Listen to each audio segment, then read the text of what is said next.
படம் போட்டே காட்டிருக்கிறோம். சுஜூது செய்யும் போது கால்கள் ரெண்டையும் நீங்கள் சேர்த்து தான் வைக்க வேண்டும். இதுதான் ஜமாத்துட்டு போறதுக்கான காரணமே. வைங்க, எப்பயாவது ஒரு நாளாவது இப்படியெல்லாம் உங்களோட நிலைப்பாடு இருக்குன்னு சுட்டி காட்டிருக்கிறீங்களா? ஒருத்தர்த்தியா சொல்லி இருக்கிறீங்களா? ஜமாத்துடைய தலைமைக்கு மெயில் அனுப்பியிருக்கிறீங்களா? சில பேர் தக்லீத் பண்ணுவாங்க, பார்த்துருப்பீங்க. வீடியோவையே தக்லீத் பண்ற ஒரே ஆள் இவர் தான். அடுத்ததாக இவர் ஜமாத்துட்டு போனதுக்கான காரணம், ரெண்டாவது காரணமா அவர் சொல்றாரு.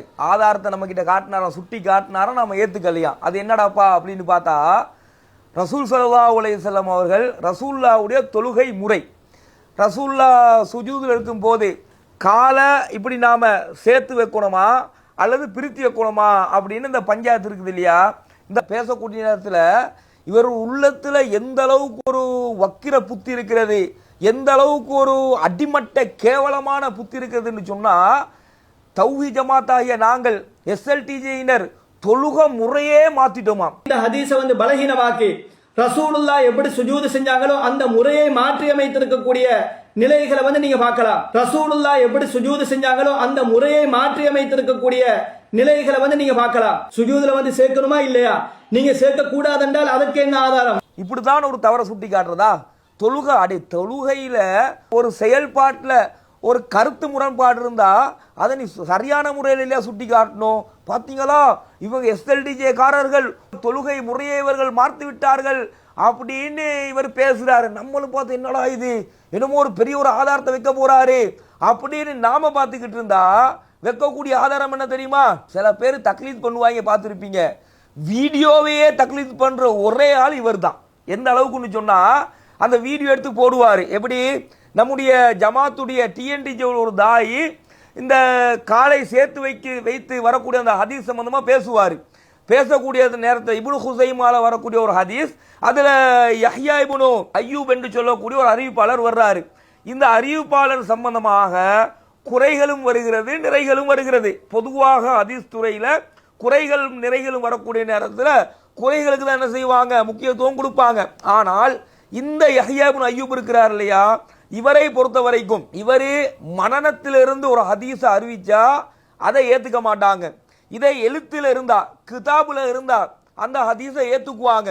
இதை பிஜே அவர்கள் என்ன செஞ்சிருப்பாரு, இந்த மறுப்பு ஏற்கனவே பேசியிருப்பாரு.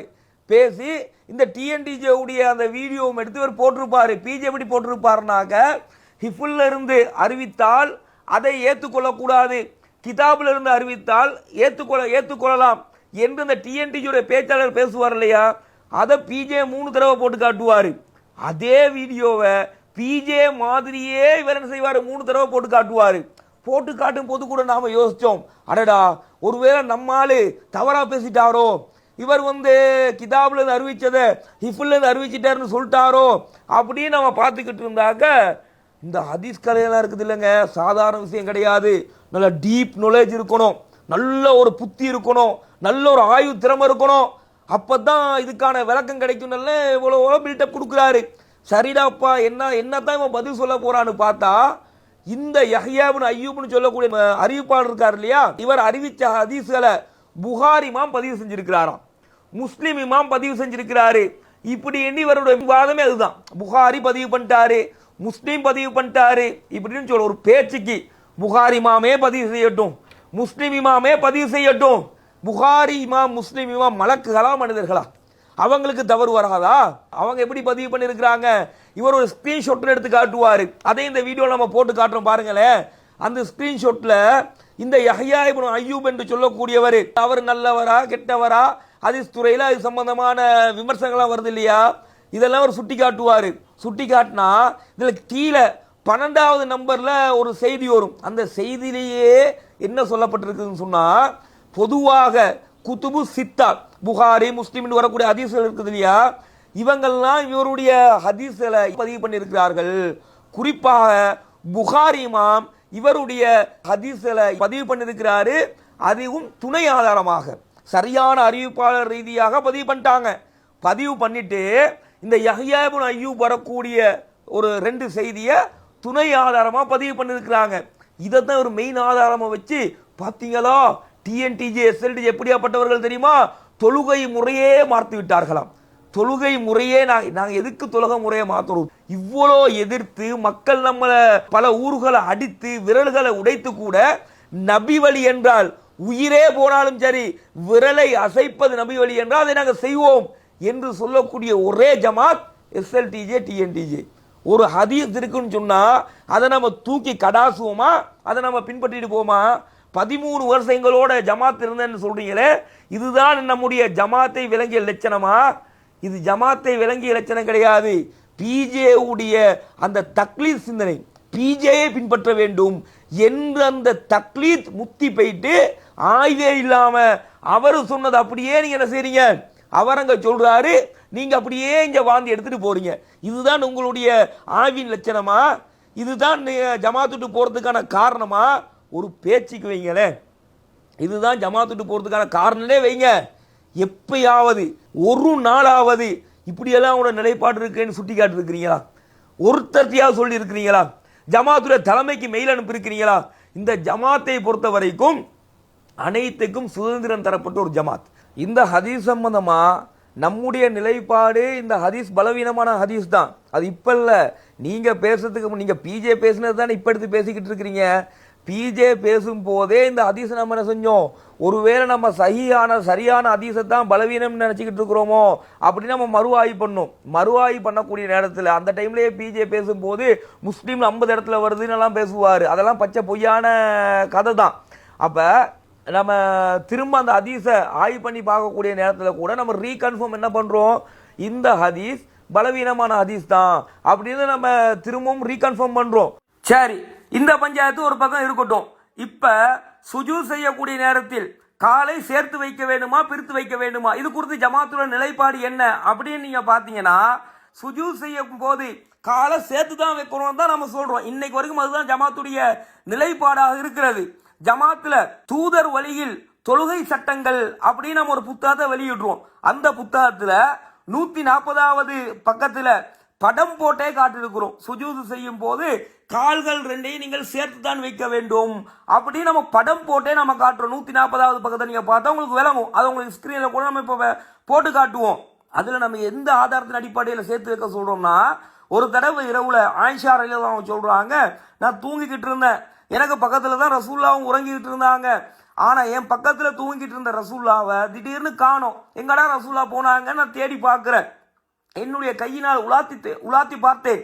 அப்போது ரசூலுல்லாஹ் சுஜூதுல இருந்தாங்க. அவருடைய 2 கால்களின் உட்பகுதி, பாதங்களின் உட்பகுதி என்னுடைய கையில் பட்டதுன்றாங்க. அப்ப பாதங்களுடைய உட்பகுதி என்னுடைய கையில் பட்டதுன்னா ரசூலுல்லாஹ் காலை சேர்த்துதானே வச்சிருப்பாங்க அப்படின்னு ஒரு அடிப்படையில நாம் என்ன செய்யறோம்னா, இன்னைக்கு கூட சொல்றோம், சுஜூதுக்கு நீங்க போகக்கூடிய நேரத்தை கால்கள் 2 நீங்க சேர்த்து வைங்கன்னு தான் நம்ம இன்னைக்கு கூட நம்மளுடைய ஜமாத்துடைய நிலைப்பாடாக இருக்கிறது. இவர் பெரிய அளவுல ஆய்வெல்லாம் பண்ண தேவையில்லைங்க. குறைஞ்சபட்சம் நம்முடைய ஜமாத்தின் வெளியீடுகள், ஆய்வுகள், சமீபத்திய ஆய்வுகள், மறு ஆய்வுகள், அதே மாதிரி ஜமாத்துடைய புத்தகங்கள், இதை மட்டுமே இவர் வாசிச்சிருந்தாலே போதும். ஆனா இது எதையுமே பார்க்கறது இல்ல. ஜமாத்துடைய வெப்சைட்களை பார்க்கறது இல்ல, புத்தகங்களை பார்க்கறது இல்ல. தன்னொரு பெரிய ஆய்வாளர் மாதிரி, அறிவு கடல் மாதிரி மக்கள் மத்தியில் இவர் பேசுகிறாரு. ஆனா நீங்க எந்த அளவுக்கு பேசுறீங்கன்னா, தொழுகையுடைய முறையே மாற்றக்கூடிய அளவுக்கு ஜமாத் பயணித்துக் கொண்டிருக்கிறது என்று ஒரு பெரிய ஒரு விகாரமான ஒரு தோற்றத்தை மக்கள் மத்தியில விதைக்கிறீங்களே.